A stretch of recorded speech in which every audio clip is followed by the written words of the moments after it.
ആരൊക്കെയോ ഇന്ന് പറഞ്ഞ് യേശുവിനെ ഭയങ്കര കൊമ്പും തലയും വാലും ഒക്കെ കൊടുത്ത് ഒരു ഭീകര രൂപിയാക്കി വെച്ചിരിക്കുന്നു. ഒരു നേരം പ്രാർത്ഥിക്കാത്തതുകൊണ്ട് നിന്നെ വണ്ടി ഇടിച്ചു കൊല്ലുന്ന ദൈവമല്ല എൻ്റെ ദൈവം.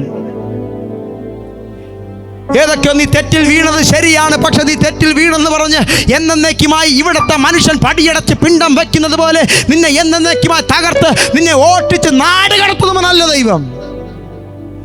എന്നോ നീ ചെയ്ത പാപത്തെ പറഞ്ഞ് ഇന്നും മനുഷ്യൻ നിന്റെ ഹൃദയത്തെ കുത്തി നോവിക്കും. പക്ഷെ വേദപുസ്തകം പറയുന്നു, നിന്റെ ഏത് കടും ചുമപ്പായ പാപത്തെ ഹിമം പോലെ വെളുപ്പിക്കുന്നൊരു സ്നേഹമുണ്ട്. നീ അപ്പാന്നൊന്ന് വിളിച്ചാൽ നീ കിടക്കുന്ന പന്നിക്കൂട്ടിൽ നിന്ന് ഒരു സ്റ്റെപ്പ് എടുത്തു വെച്ച് നീ അപ്പൻ്റെ വീട്ടിലേക്ക് പോയാൽ നിന്നെ ചേർത്ത് പിടിക്കുന്ന ഒരു പിതാവിൻ്റെ സ്നേഹത്തെയാണ് ഇന്ന് രാത്രി ഞാൻ വിളിച്ചു പറയുന്നത്.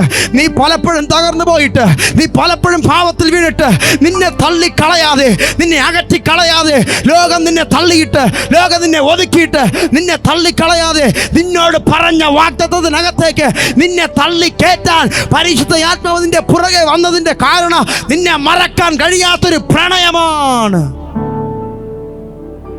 പാപം ചെയ്യുമ്പോൾ ഓർക്കണം, ദൈവം ചിരിക്കുകയല്ല, ദൈവം കരയുന്നു. വേദപുസ്തകം പറയുന്നു, പരിശുദ്ധ ആത്മാവിനെ ദുഃഖിപ്പിക്കരുത്.